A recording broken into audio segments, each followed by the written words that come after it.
இப்பூவுலகில் மானுடர்கள் மனித வெடிகுண்டுகளாக செயல்படும் போது எங்கே இருக்கிறது மானுட வசந்தம்? ரவி சரவணன்.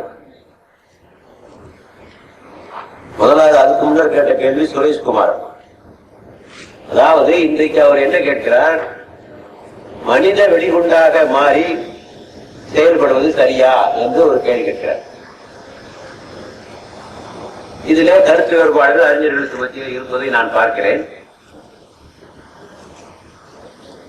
ஒரு போரிலே பல ஸ்ட்ராட்டஜிகள் கையாளப்படுவது வழக்கம், பல வகையான ஸ்ட்ராட்டஜிகள் கையாளப்படுவது வழக்கம். ஆக இது ஒரு யுத்தம், போர் யுத்த தந்திரம், அவ்வளவுதான். என்ன செய்யக்கூடாது என்று சொன்னால் அப்பாவிகளை தாக்கக்கூடாது, அப்பாவிகளை தாக்கக்கூடாது. பிரச்சனைகளுக்கு சம்பந்தம் இல்லாதவர்களையோ குழந்தைகளையோ மற்றவர்களையோ தாக்குவது என்பது தவறே தவிர, ஒருவன் துப்பாக்கி எடுத்துக்கொண்டு சண்டை போடுகிறான், ஒருவன் கத்தி எடுத்துக்கொண்டு சண்டை போடுகிறான், அதிலே ஒரு வகை இவர் இந்த அடிப்படையிலே எதிரியை தாக்குகிறார், எதிரி முகாமை தாக்குகிறார். முஸ்லிம்களிலே சிலர் சொல்லக்கூடும் இது தற்கொலை என்று. இது தற்கொலை சார்ந்ததல். தற்கொலை ஒருவர் எப்போது செய்வார்? தற்கொலை என்பது தன்னால் துயரத்தை தாங்கிக் கொள்ள முடியவில்லை, கஷ்டத்தை தாங்கிக் கொள்ள முடியவில்லை என்று வருகிற போது தனது உயிரை மாற்றிக் கொள்வதற்கு பேர் தான் தற்கொலை.